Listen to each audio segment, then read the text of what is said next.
Hello guys, welcome to our channel legal न्याय। आज की वीडियो में आपको बताऊंगा कि आप छत्तीसगढ़ स्टेट बार काउंसिल में रजिस्ट्रेशन कैसे करा सकते हैं। पूरा वीडियो देखना, आपको स्टेप बाय स्टेप प्रोसेस बताऊंगा। कहाँ से फॉर्म मिलेगा, उसको कैसे फिल करना है, देन उसको कैसे अरेंज करना है, फिर कहाँ जाके आपको सबमिट करना है, और अगर सबमिट करने के बाद क्या क्या प्रोसेस आपको करने हैं, पूरा इस वीडियो में सबको बताऊंगा डिटेल में। ये वीडियो लंबी भी हो सकती है, शायद मैं इसको 2 पार्ट में बनाऊँ। तो ये वीडियो आप पूरा देखो, आपके सारे डाउट्स क्लियर हो जाएंगे और आप इजीली अपना रजिस्ट्रेशन करा पाएंगे। तो सबसे पहले आपको गूगल पे सर्च करना है छत्तीसगढ़ स्टेट बार काउंसिल। जैसी आपको फर्स्ट वेबसाइट दिखेगी, इसको आपको ओपन करना है और आपको उसको नीचे स्क्रॉल करना है। तो यहाँ पे आपको दिखेगा एनरोलमेंट फॉर्म, साथ ही साथ आपको दिखेगा पुलिस वेरिफिकेशन फॉर्म और एक और दिखेगा मार्कशीट वेरिफिकेशन फॉर्म। ये तीनों फॉर्म को पहले आपको डाउनलोड कर लेना है, क्योंकि तीनों फॉर्म आपको पूरे थ्रू आउट द प्रोसेस काम आएंगे। तो चलिए मैं आपको बताता हूँ आपको एनरोलमेंट फॉर्म कैसे फिल करना है। तो पहले आपको ये पीडीएफ डाउनलोड कर लेना है एनरोलमेंट फॉर्म वाला। टोटल 16 पेज का पीडीएफ है, लेकिन इसमें काम के पेज हमारे सिर्फ 12 ही हैं। स्टार्टिंग के जो 4 पेज हैं वो काम के नहीं है, तो प्लीज़ उसको प्रिंट आउट मत कराइएगा, वो आपका पैसा ही वेस्ट होगा। ठीक है, तो हम आते हैं सीधा अपने फॉर्म के पेज नंबर 5 में, जो है चालान वाला पेज। ठीक है, तो इसमें आपको कुछ नहीं करना है। इसमें आपको सबका नाम और आपका एड्रेस कैपिटल लेटर में लिखना है, दैट्स इट। और इसमें आपको कुछ नहीं करना, और जहाँ नीचे लिखा है साइन, वहाँ पे आपको अपना साइन कर देना है और कुछ नहीं, बस इतना ही करना है आपको इसमें। और सारी इसमें सब में सेम बस उतना फिल कर दीजिए, आपका चालान फिल हो गया। और ये चालान आप छत्तीसगढ़ हाई कोर्ट में एसबीआई की जो ब्रांच है वहाँ जाके पे करेंगे, और कहीं इसको पे मत करना। अगर आपने गलती से कहीं और पे कर दिया है तो वो मैं आपको बाद में बताऊंगा तब आपको क्या करना है। लेकिन अगर आपने नहीं पे किया है तो इसको आप छत्तीसगढ़ हाई कोर्ट में जाएंगे, वहाँ अंदर एक एसबीआई की ब्रांच है, आपको वहीं पे करना है और कहीं पे नहीं करना है। ठीक है, अब हम बढ़ते हैं अपने सेकंड पेज की तरफ। हमारे सेकंड पेज में हमें कुछ अपनी बेसिक डिटेल्स फिल करनी है। यहाँ पे साफ साफ लिखा है, आपको कैपिटल लेटर में लिखना है आपका नाम, आपके पिता का नाम, या फिर आपके जो पति है उसका नाम, अगर आप मैरिड हैं तो आपकी माता जी का नाम, कास्ट आप किस में आते हैं, एसटी, एससी, ओबीसी, जनरल किस में आते हैं वो लिखना। सब जनरल में आते हैं तो पूरे जनरल लिखिएगा, ओबीसी में आते ओबीसी लिखिए, एसटी में आते एसटी, जो भी है। फिर आपको एड्रेस लिखना है। एड्रेस यहाँ पे आप वो लिखिएगा जहाँ पे आप करंटली भी रह रहे हैं। अगर आप आधार कार्ड में जो आपका एड्रेस है वहीं पर रह रहे हैं तो वो डालिएगा, और अगर आप दूसरे एड्रेस पे रहते हैं तो वो डालिएगा। जहाँ आप रहते हैं फॉर्म में वही एड्रेस डालिएगा, दूसरा एड्रेस मत डालिएगा, क्योंकि अगर बाई पोस्ट कुछ आता है तो आप तक डिलीवर नहीं होगा, वो वापस रिटर्न हो जाएगा। तो कोशिश करिएगा पूरे फॉर्म में आप जो भी एड्रेस डाल रहे हैं वो जहाँ पे आप करंटली रह रहे हैं वो एड्रेस डालिएगा। ठीक है, फिर टेलीफोन नंबर, अगर आपके घर में टेलीफोन है तो उसका नंबर डाल दीजिएगा, वरना उसको खाली छोड़ दीजिए। फिर आता है मोबाइल नंबर, यहाँ मोबाइल नंबर आप अपना डाल दीजिए, और अगर आपके किसी फैमिली मेंबर का दूसरा डालना है दूसरा नंबर भी आप डाल सकते हैं। फिर आता है प्लेस ऑफ प्रैक्टिस, आप कहाँ प्रैक्टिस करना चाहते हैं, आप कहाँ करना चाहते हैं, बिलासपुर में करना चाहते हैं, रायपुर में करना चाहते हैं, कोरबा में करना चाहते हैं, दुर्ग में करना चाहते हैं, कहाँ करना चाहते हैं, तो वो आप प्रैक्टिस का एरिया लिख देंगे। फिर आ जाता है हमारा एक और पॉइंट, वो है डेट ऑफ बर्थ। आपकी जो डेट ऑफ बर्थ है आप वो फिल कर दीजिए, बेसिक चीज़ें यहाँ पे, ज़्यादा कुछ होनी है। फिर रहता है नेम ऑफ द नॉमिनी, आप यहाँ पे इस फॉर्म में नॉमिनी किसको बना रहे हैं। मतलब मान लीजिए अगर कल को कुछ आपको हो जाता है तो एक अमाउंट होता है जो बोलते हैं इंश्योरेंस अमाउंट, तो किसको मिलता है, तो यहाँ पे आप नॉमिनी का आपको नाम लिखना है। तो अपने माता जी का नाम, अपने पिताजी का नाम, अपने भाई बहन जिसका भी नाम लिखना चाहे लिख सकते हैं। ठीक है, फिर उनसे आपका क्या रिलेशन है, वो आपको क्या लगता है, फादर है, सिस्टर है, ब्रदर है, मदर है, जो भी है वॉट वो आप लिख दीजिए। आपका ब्लड ग्रुप क्या है वो लिख दीजिए। और आइडेंटिफिकेशन मार्क, अगर आपको कोई बर्थ मार्क है, जैसे किसी किसी का कुछ कट होता है, फिर मोल होता है, जो बर्थ मार्क होता है वो, अगर आपको कोई बर्थ मार्क अगर नहीं है आपकी बॉडी में ऐसा, तो उसको खाली छोड़ दीजिए। ठीक है, और ये नीचे ऑफिस यूज वाला है, तो ये हमारे कोई काम का नहीं। अब हम आते हैं थर्ड पेज पे। ठीक है, थर्ड पेज में हमें कुछ नहीं करना है। आवेदक का नाम हमें लिखना है हिंदी में, सेम चीज़ हमें इंग्लिश में नीचे लिखनी है। फिर पिता का नाम हिंदी में लिखना है, फिर नीचे इंग्लिश में लिखना है। माता जी का नाम भी ऐसे हिंदी और इंग्लिश दोनों में लिखना है। फिर स्थान यहाँ पे लिखना है। हमारे एक है स्थानीय, जो आप परमानेंट एड्रेस एक लिखेंगे, और एक अभी आप जो करंट एड्रेस, अगर आपको मान लीजिए परमानेंट एड्रेस कुछ और, आप कहीं और रहते हैं, आपका घर वाले, लेकिन आप अभी आप कहीं रेंट पे रह रहे हैं तो वो लिख दीजिए। और आपका अगर दोनों एड्रेस सेम है तो वही दोनों एड्रेस ऊपर नीचे सेम लिख दीजिएगा। ठीक है, तो उसके बाद सेम आपको एड्रेस नीचे इंग्लिश में भी लिखना है। ठीक है, फिर हम आते हैं व्यवसाय स्थल। यहाँ पे आप फिर तहसील, जिला, दुर्ग, तो यहाँ पे आपका जो भी आपका तहसील पड़ती, जो भी आपका जिला पड़ता है, वो स्थान जो पड़ता है वो सब पूरा लिख दीजिए। जैसे मेरा दुर्ग पड़ता है तो मैं पूरे में दुर्ग लिख दिया था। ठीक है, फिर यहाँ पे लिखा है समक्ष छत्तीसगढ़ राज्य विधिक परिषद बिलासपुर। यहाँ पे आप कुछ नहीं लिखना है, आपका नाम, मैं भी जो भी आपका नाम है वो, फिर उसके बाद आपके पिताजी का नाम, या फिर आप क्या उनके क्या लगते हैं, पुत्र लगते हैं, पुत्री लगते हैं। फिर आपके अगर हस्बैंड है तो आप पत्नी लिखा है तो ऐसे पत्नी करके अपने हस्बैंड का नाम नीचे कर दीजिएगा। या घोषित करता हूँ, जो भी है, पे वगैरह करता हूँ या करती हूँ, जो भी है। उसके बाद उसके नीचे हम आएंगे, यहाँ पे आपको अपना कुछ नहीं, आपको डेट ऑफ बर्थ लिखना है और आपकी एज कितनी हो रही है। अगर आप 22 साल के हैं, 23 साल के हैं, 24 साल के, 25 साल के, जो भी आपकी एज है वहाँ नीचे आपकी एज लिख दें, आयु जो भी आपके वर्ष है, बस इतना। और ये हमारा यहाँ का पेज हो गया। अब हम नेक्स्ट पढ़ते हैं अपने अगले पेज पे। तो जो थर्ड पॉइंट है ये आपसे पूछ रहा है कि आपका एनरोलमेंट होने के बाद आप कौन सी प्लेस में प्रैक्टिस करेंगे। तो जो भी आप प्लेस में प्रैक्टिस करेंगे, जैसे दुर्ग हो गया, बिलासपुर हो गया, रायपुर हो गया, वो आप प्लेस का नाम लिख दीजिएगा। फिर नीचे आपसे पूछ रहा है आपकी एजुकेशन क्वालिफिकेशन, हाई स्कूल यानी 10th, तो आपने कौन से बोर्ड से की है, सीजी बोर्ड से की है, सीबीएसई बोर्ड से की है, वो आप सेकंड कॉलम में लिख दीजिएगा। थर्ड कॉलम में पूछ रहा है आपने कौन से ईयर में की है, और तिथि भी पूछ रहा है। अगर आपको डेट भी पता है एग्जैक्ट तो आप डेट लिख दीजिएगा, डेट अगर आपको नहीं पता है तो खाली ईयर लिख दीजिएगा। फोर्थ कॉलम में पूछ रहा है आपकी मीडियम क्या थी, आपने इंग्लिश मीडियम में की कि हिंदी मीडियम में की है, तो जो भी आपका मीडियम था वहाँ पे लिख दीजिएगा। फिफ्थ कॉलम पूछ रहा है कि आप यहाँ पे अनिवार्य था इंग्लिश, मतलब इंग्लिश जो था वो अनिवार्य था कि नहीं था, अगर था तो हाँ लिख दीजिएगा, अगर नहीं था तो नहीं लिख दीजिएगा। सिक्स्थ कॉलम में पूछ रहा है कि आप रेगुलर मतलब थे कि आप एक प्राइवेट स्टूडेंट थे, अगर आप नियमित छात्र थे तो आप लिख दीजिएगा नियमित छात्र था, अगर आप नहीं थे आप तो नहीं लिख दीजिएगा। बस इस पेज में इतना ही है। वैसे ही आपको हायर सेकेंडरी का भी भरना है, 12th का यानी बैचलर का भी आपको ऐसे ही भरना है, आपकी यूनिवर्सिटी का नाम सेम, और ऐसे ही आपको अपने लॉ कॉलेज का भी पूरा भरना है। ठीक है, बहुत सिंपल है, कुछ कॉम्प्लिकेटेड नहीं है। इस पेज में इतना ही था। अब अपन बढ़ते हैं नेक्स्ट पेज में। फोर्थ पेज है, यहाँ से लोगों को मतलब थोड़ा फॉर्म में दिक्कत आती है, लोग सोचते हैं क्या भरना है क्या नहीं भरना है, तो मैं क्लियर करते हुए चलता हूँ। ठीक है, तो इसमें जो फिफ्थ पॉइंट है ये पूछ रहा है आपकी एलएलबी की डिग्री किसी ऐसी एजुकेशन क्वालिफिकेशन पे बेस है जो कि बार काउंसिल ऑफ इंडिया के रूल के अकॉर्डिंग नहीं है। तो मोस्टली जो मतलब लोग एल लॉ की है, मेरे को लग रहा है सबकी मतलब बार काउंसिल ऑफ इंडिया की जो इंडिया है उसके रूल के अकॉर्डिंग है। तो इसमें आप लोग कुछ नहीं करना, इसमें खाली जितनी 3 लाइन दिख रही तीनों लाइन आपको क्रॉस बना देना और कुछ नहीं, बस इतना ही है। फिर अपन बढ़ते हैं अपन 6 पॉइंट पे। फिर जो 6 पॉइंट है ये पूछ रहा है कि आपने जो एलएलबी कंप्लीट की है, तो जिस भी आपने लॉ कॉलेज से किया, यूनिवर्सिटी से किया है, वो बार काउंसिल ऑफ इंडिया से रिकॉग्नाइज्ड है कि नहीं, और आपने एज अ रेगुलर स्टूडेंट वो एलएलबी डिग्री की है कि नहीं। तो अगर आपने की है तो यहाँ पे है लिखा है उस पर क्लिक कर दीजिए, मतलब टिक कर दीजिए, और नहीं लिखा है तो आप नहीं पे ऐसे टिक कर दीजिए। ठीक है, इस 7 पॉइंट पूछ रहा है आपने कौन से मतलब कॉलेज से की है, तो उस कॉलेज का आप नाम लिख दीजिए यहाँ पे। देन सेकंड पूछ रहा है कि आप वहाँ पे रेगुलर थे, तो अगर आप रेगुलर थे तो बिल्कुल यहाँ पे लिख दीजिए रेगुलर था, नियमित छात्र था। उसके पूछ रहा है कौन सी मतलब कितने साल की थी आपकी एलएलबी की डिग्री, 5 साल की थी कि 3 साल की, जो भी थी 3 साल की थी 3, 5 की थी तो 5, और आपने जो शिक्षा का माध्यम कौन सा था, आपने हिंदी में की है कि इंग्लिश में की है, वो माध्यम लिख दीजिए। और ये कोई अन्य जानकारी अगर आपको देनी है तो दे दो, नहीं है तो छोटा छोटा क्रॉस बना दो बस। फिर अपन बढ़ते हैं 8 पॉइंट पे। तो जो 8 पॉइंट है ये आपसे पूछ रहा है कि आपने जो एलएलबी की है क्या आपने बाहर से की है, मतलब इंडिया के बाहर से की है, फॉरेन में कहीं आपने यूके से की है या फिर अफ्रीका से की, जहाँ पे बैरिस्टर बोलते हैं आप एडवोकेट को, तो आपने वहां से की। अगर आपने नहीं की है तो कुछ नहीं, आपको यहाँ पे सिंपली बस क्रॉस क्रॉस बनाना है, और आपने की है तो वहाँ पे आप स्थान का नाम लिख दीजिए, फिर उपाधि आपकी कौन सी थी, बैरिस्टर की थी, जो भी थी वो सब आप लिख दीजिए। तो मेरे को लगता है मोस्टली लोग का तो नहीं था, तो इंडिया से किए, तो ये आप लोग खाली छोड़ दीजिए, क्रॉस बना दीजिए। फिर ये जो 9 पॉइंट है ये आपसे पूछ रहे कि आपने बैरिस्टर एट लॉ की है, और की है तो आपने कहाँ से की, तो मोस्टली लोग ने नहीं की है, तो इसमें भी आप लोग कुछ नहीं करना है, खाली आपको क्रॉस ही बनाना है और कुछ नहीं है। फिर जो 10th पॉइंट है ये आपसे पूछ रहा है आपने एज अ प्लीडर, वकील या फिर रेवेन्यू अटॉर्नी के दौर पे हाई कोर्ट या फिर किसी जुडिशियल अथॉरिटी में काम किया है, तो मेरे को तो नहीं लगता आपने में से किसी ने अगर किया होगा। अगर आपने किया है तो उसकी इन्फॉर्मेशन लिख दीजिएगा, अगर आपने नहीं किया है तो इसमें भी कुछ नहीं, आपको क्रॉस कर दीजिए या तो फिर नहीं लिख दीजिएगा। नहीं, या देखिए दो ही आपको काम करना है, या तो आपको क्रॉस बना देना छोटा छोटा, या तो आप नहीं लिख दीजिएगा, फॉर्म खाली नहीं छोड़ना है आपको। फिर जो 11 पॉइंट है इसमें आप बता रहे कि मैंने जो डॉक्यूमेंट दिए हैं वो जेन्युइन है और वो रिक्वायर्ड अथॉरिटी के द्वारा ऑथराइज्ड किए गए हैं।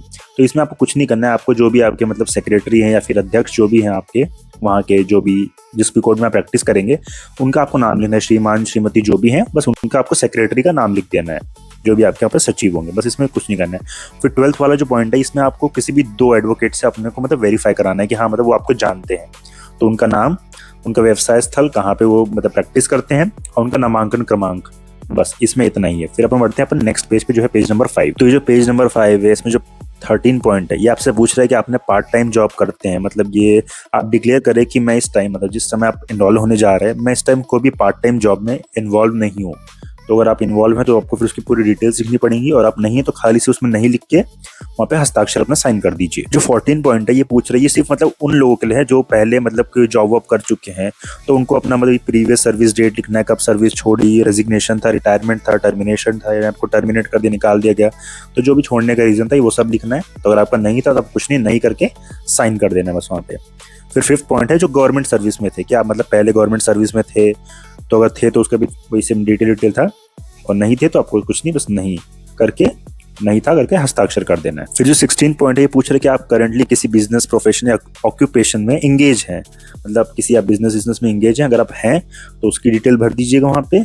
और अगर आप नहीं है तो कुछ नहीं, यहाँ पे नहीं करके साइन कर दीजिए। जो 17 पॉइंट है ये पूछ रहा है यानी पहले, इससे पहले आप कोई बिजनेस या प्रोफेशन में थे, तो अगर आप थे तो उसका बिजनेस का नाम, फिर कौन सी ईयर में छोड़े वो, अगर आप नहीं थे तो सिंपली इसमें आपको नहीं करना है और साइन कर देना है। जो 18 पॉइंट है आपसे पूछ रहा है कि आपकी लाइफ में मतलब कुछ ऐसा हुआ है, मतलब कुछ ऐसा इंसिडेंट्स हुए, सर्कमस्टेंसेस हुए हैं जो आपके एडवोकेट एनरोलमेंट में मतलब कुछ अफेक्ट कर सकते हैं। तो अगर आपने के साथ कुछ हुआ है तो वहां पे आप लिख दीजिएगा 18 पॉइंट में, और अगर नहीं हुआ है तो आप नहीं करके नीचे अपने हस्ताक्षर कर दीजिए। 19 पॉइंट है ये पूछ रहे हैं कि आपने इससे पहले एडवोकेट के रूप में मतलब एनरोल होने के लिए कोई आपने एप्लीकेशन दी है, तो उसमें पूछ रहे कोई भी आवेदन पत्र नहीं दिया है तो उस पर टिक मार दीजिए। अगर आपने दिया है तो फिर आपको नीचे यहाँ पे पूरा आपको लिखना पड़ेगा कि आपने कहाँ दिया, आपको पूरा उसका विवरण आपको देना पड़ेगा। अगर नहीं दिया तो उस पर नहीं पे टिक करके वो जो लाइन है उस पर क्रॉस बना दीजिए और नीचे आप अपना साइन कर दीजिए। ये जो बी वाला है ये थोड़ा इंपॉर्टेंट है, इसको ध्यान से भरिएगा। तो जो बी का अ वाला है ये आपसे पूछ रहे हैं कि आपके कभी इंडिया के बाहर किसी कोर्ट में कन्विक्ट किया गया, मतलब आप पे कुछ केस वेस चला है इंडिया के बाहर, तो अगर हाँ तो हाँ पे टिक कीजिएगा, अगर नहीं तो नहीं पे टिक करके साइन कर दीजिएगा। ठीक है। फिर उसके नीचे वाला जो है वो है ब पूछ रहा है कि आप पे अगेंस्ट कोई क्रिमिनल प्रोसीडिंग पेंडिंग है, यानी कोई केस आपके क्रिमिनल चल रहा है आपके ऊपर इंडिया में, इंडिया के बाहर कहीं भी, तो अगर है तो हाँ पे कीजिए, नहीं तो नहीं पे टिक करके अपने हस्ताक्षर कीजिए। फिर जो स वाला है ये आपसे पूछ रहा है कि आपको सर्विस के दौरान, यानी अगर इससे पहले आप कोई जॉब करते थे तो सर्विस के दौरान आपको सस्पेंड किया गया या फिर निकाल दिया गया या फिर टर्मिनेट किया गया, कुछ भी किया गया है, अगर किया गया तो उस पर हाँ पे टिक कीजिएगा, अगर नहीं किया गया तो नहीं पे टिक करके अपना साइन कर दीजिएगा। 6 नंबर है ये उसी का जो ऊपर वाला पॉइंट था स वाला, उसी का मतलब डिटेल पूछ रहा है। अगर किया गया था तो आप उसकी डिटेल लिखिए कि क्यों किया गया था, और अगर नहीं किया गया तो नहीं पर टिक करके यहाँ भी साइन कर दीजिए। तो जो 21 पॉइंट है ये आपसे पूछ रहा है क्या आपको किसी न्यायालय ने दिवालिया घोषित किया है। दिवालिया मतलब बैंक करप्ट होता है, किया है कि नहीं, अगर किया है तो हाँ पे टिक कीजिए, नहीं किया तो नहीं पे टिक करके अपना साइन कर दीजिए। पॉइंट नंबर 22 है ये आपसे पूछ रहा है जो आप एनरोलमेंट कराने के लिए जो 600 रुपया दोगे, ये जनरल ओबीसी वालों के लिए है, तो वो 600 रुपया आप कैसे दोगे, आप कैश में दोगे, मनी ऑर्डर में दोगे कि बैंक ड्राफ्ट में दोगे। अगर आप कैश में दोगे तो आप नगद लिखा है, मनी ऑर्डर में करोगे तो मनी ऑर्डर, और बैंक ड्राफ्ट तो उसमें जो भी है उस पर आप टिक कर दीजिएगा। फिर जो पॉइंट नंबर 23 है वो ST/SC वालों के लिए खाली, उसमें भी उनसे बस वही पूछ रहा है कि आप जो 25 रुपया जो 250 रुपया जो आप लोग की फीस है वो आप कैसे दोगे, सेम कैश में दोगे, मनी ऑर्डर में दोगे कि डिमांड ड्राफ्ट में दोगे, जिसमें भी दोगे उस पर से टिक कर दो। और 24 से लेकर 27 तक कुछ काम का नहीं है, सब ऐसी बातें, अगर आपको पढ़ना है तो पढ़ लीजिए, उसमें आपको कुछ फिल नहीं करना। अभी जो 28 वाला है ये बात करता है एडवोकेट वेलफेयर स्कीम के बारे में। अगर आपको उसका मेंबर बनना है तो फिर उसमें अमाउंट लिखना पड़ेगा, और फिर उसमें आप कैसे देंगे, नगद में देंगे, डिमांड ड्राफ्ट में देंगे, दिनांक लिखिए, बैंक का नाम लिखिए। तो इसमें भी आप लोग कुछ नहीं करना है, सिंपली आपको क्रॉस बनाना है, इसमें नहीं मत लिखना, खाली क्रॉस बना देना, क्योंकि आप लोग को ऑब्वियसली बात है मेंबरशिप नहीं चाहिए होगी, वो सब किसी को नहीं चाहिए होगी, और वो सब पता भी नहीं उसका अमाउंट कितना, क्योंकि उसका अमाउंट अलग से है, वो फीस में इंक्लूडेड नहीं रहता है, तो उसका अमाउंट अलग होता है। फिर जो पॉइंट नंबर 29 है ये आपसे बोला है कि आपको अपनी फोटोग्राफ लगानी है, 3 फोटोग्राफ। तो पहली तो यहीं लग जाएगी, जो आपको छोटा सा कॉलम दिख रहा है, और यहाँ पे आवेदक के हस्ताक्षर अपना बढ़िया सा एक ऑटोग्राफ मार दीजिएगा। और फिर बाकी जो 2 फोटो हैं वो आपको लगानी है यहाँ ऊपर ही, जो पेज नंबर 6 है ना, इसके जो राइट साइड कॉर्नर में आपको 2 फोटो स्टेपल कर देनी है अपनी। बस इस फॉर्म में, मतलब इस पेज तक इतना ही है। अपन बढ़ते हैं नेक्स्ट पेज में, जो अपना 7th पेज है। ये वेरिफिकेशन वाला पेज है आपका, आपको ये वेरीफाई कराना पड़ेगा, मतलब एज एन एडवोकेट जो भी आपके सीनियर्स होंगे उनसे आपको वेरीफाई कराना है। तो अपना नाम लिख दीजिएगा, जो भी श्री, श्रीमती, कुमारी, जो भी आप लिखते हैं, आप कहाँ के निवासी हैं। फिर वो आपको पिछले कितने साल से जानते हैं, जितने भी साल से जानते हो, 5, 10, 12, 15 जितने भी वो। फिर उनका नाम पूरा अधिवक्ता का, उनका व्यवसाय स्थल जहाँ पे वो प्रैक्टिस करते हैं, फिर उनका एनरोलमेंट नंबर, और जिस तारीख को वो अपना हस्ताक्षर कर रहे हैं, सील साइन मतलब इसमें करेंगे अब, वो डेट लिख दीजिएगा और स्थान लिख दीजिएगा। ऐसे ही आपको 2 एडवोकेट से आपको वेरीफाई करवाना है। इस पेज में इतना ही था। अब बढ़ते हैं नेक्स्ट पेज की तरफ, जो है अपना पेज नंबर 8। तो इसमें कुछ नहीं करना है आपको, एक घोषणा वाला पूरा पेज है, इसमें आपको सिर्फ नीचे सीधा आ जाना है। यहाँ पे मतलब एक डिक्लेरेशन है कि अगर मान लीजिए कल को आपको कुछ हो जाता है तो जो इंश्योरेंस का अमाउंट होता है, मतलब जो अधिवक्ता को मिलता है, तो वो किसको मिलेगा। तो आपके पिताजी का नाम, माताजी का नाम, किसी एक का भी आप यहाँ पे नाम लिख सकते हैं, और वो आपके रिश्ते में क्या लगते हैं, जो भी, अगर आपके पिता लगते हैं, आपके भाई लगते हैं, आपकी माताजी लगती हैं, आपके पति लगते हैं, जो भी उनका, और वहाँ पे यहाँ पे उनका हस्ताक्षर करा लीजिएगा, और यहाँ पे आप अपना साइन कर दीजिएगा। बस इस पेज में इतना था। बढ़ते हैं नेक्स्ट पेज है, ये शपथ पत्र है, ठीक है। तो इसमें कुछ नहीं करना है आपको, बस आपका नाम लिखना है। यहाँ जो स्थान लिखा है, यहाँ स्थान में कोई भी अपना डिस्ट्रिक्ट का नहीं लिखेगा, यहाँ पे बिलासपुर ही आएगा। मैं अपने पर्सनल एक्सपीरियंस से बता रहा हूँ, मेरा कट गया था, मेरे को बोले कि व्हाइटनर लगा दी, कट गया मतलब बोले थे काट दिए कि उसमें व्हाइटनर लगाए, और बोले हम बिलासपुर लिखिए। और दिनांक भी यहाँ पे वही आएगी जिस दिन आप फॉर्म सबमिट करेंगे, ठीक है। तो इसमें बिलासपुर, और जिस दिन आप वहाँ पे जाएंगे बार काउंसिल ऑफ छत्तीसगढ़, वहाँ पे जिस दिन आप फॉर्म सबमिट करने जाएंगे उस दिन की यहाँ पे डेट आएगी, तो यहाँ पे डेट फिल मत कीजिएगा। और यहाँ पे एक और बढ़िया सा अपना मस्त ऑटोग्राफ दे दीजिए, और ये पेज नंबर 9 भी। तो अपन भरते हैं शपथ पत्र। ठीक है, तो शपथ पत्र में आपको कुछ नहीं करना है, आपका नाम, पुत्र या पुत्री अगर आप हैं तो अपने पिता का नाम, पत्नी है तो अपने पति का नाम, आपकी उम्र जो है वो, कहाँ के निवासी हैं आप वो लिख दीजिए, आपका मोबाइल नंबर। यहाँ सेकंड पॉइंट में आपकी डेट ऑफ बर्थ जो भी है वो लिख दीजिए।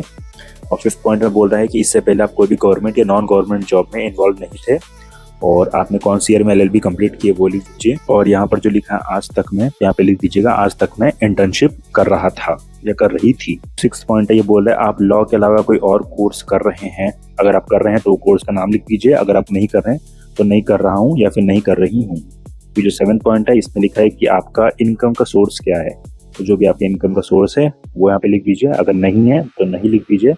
और आप किस पर निर्भर हैं, तो अगर अपने पिताजी पर निर्भर तो पिताजी, माताजी तो माताजी, जो भी जिस पर निर्भर है लिख दीजिए, अपने पिताजी पर निर्भर हूँ या फिर अपने माताजी पर निर्भर हूँ। फिर ये जो पॉइंट नंबर 9 है इसमें आपको भरना है आपकी क्वालिफिकेशन हाई स्कूल की यानी 10th की, कि आपने कौन सी ईयर में कंप्लीट की 10th, आपका रोल नंबर क्या था, आपने कौन से स्कूल से की वो।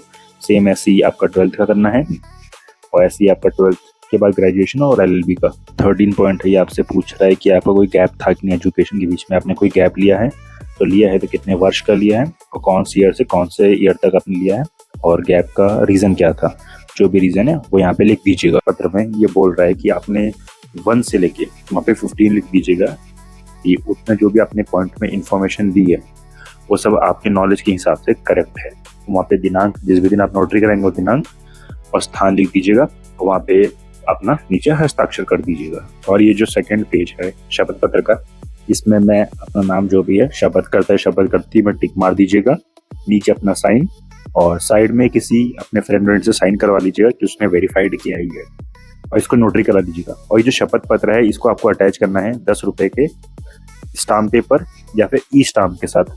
तो मैं रिकमेंड करूंगा आप ई स्टाम्प बनवा लीजिएगा 10 रुपए का, वो ज़्यादा सही रहेगा, क्योंकि आप अगर स्टाम्प पेपर बनवाएंगे 10 रुपए का स्टाम्प पेपर आप लेंगे, फिर उसमें आप ये सब चीज़ें लिखवाएंगे तो आपका मतलब एक तरीके से आप टाइप कराएंगे तो ज़्यादा ही खर्चा आएगा। तो चुपचाप जाइएगा किसी भी स्टाम्प वाले के पास, उसको बोलना है मेरे नाम का 10 रुपए का ई स्टाम्प बना दो, वो स्टाम्प बना देगा, और उसको इसके साथ स्टेपल कर दीजिएगा, वो ज़्यादा ईजी रहेगा। और हाँ, 10 रुपए के स्टाम्प में ही बनाना, मैं लोगों को देखा हूँ 100 रुपये, 500 रुपये, 50 रुपये के स्टाम्प में बना रहे हैं। जब उसमें लिखा हुआ है 10 रुपये का स्टाम्प, 10 रुपये के स्टाम्प में ही बनवाइए, फालतू के ज़्यादा पैसे कमाने की कोई ज़रूरत नहीं है। और सबसे बेस्ट रहेगा आप ई स्टाम्प बनवा लेंगे, सबसे बेस्ट है वो, क्योंकि नॉर्मल स्टाम्प पेपर में आपको उसको पूरा टाइप कराना पड़ेगा, तो आप उसको प्रिंट भी कराएंगे, यही सेम चीज़ उसमें टाइप करवाएंगे तो कोई मतलब नहीं बनता उसका। तो ई स्टाम्प ज़्यादा बेटर ऑप्शन है, मैंने भी वही किया था। ये वीडियो काफ़ी लंबा हो गया है, तो नेक्स्ट वीडियो में आपको बताऊंगा कि आपको डॉक्यूमेंट्स कैसे अरेंज करने हैं, वहाँ पे कैसे आगे सबमिट करने हैं, और वहाँ से आने के बाद आपको क्या क्या काम करना है, उस समय आपको नेक्स्ट वीडियो बताऊंगा। क्योंकि ये वीडियो ऑलरेडी मेरे को लग रहा है आराम से 18-20 मिनट की हो गई होगी, तो वो आपको सेकंड पार्ट में बताऊंगा। तो सेकंड पार्ट भी आप जरूर देखिएगा, क्योंकि दोनों वीडियो एक दूसरे से कनेक्टेड है, तो अगर आप एक पार्ट भी मिस करेंगे तो आपको प्रॉब्लम आ सकती है। ठीक है, thank you so much for watching. Subscribe कीजिए, लाइक कीजिए और एक कमेंट कीजिए अगर आपको वीडियो हेल्पफुल लगी हो।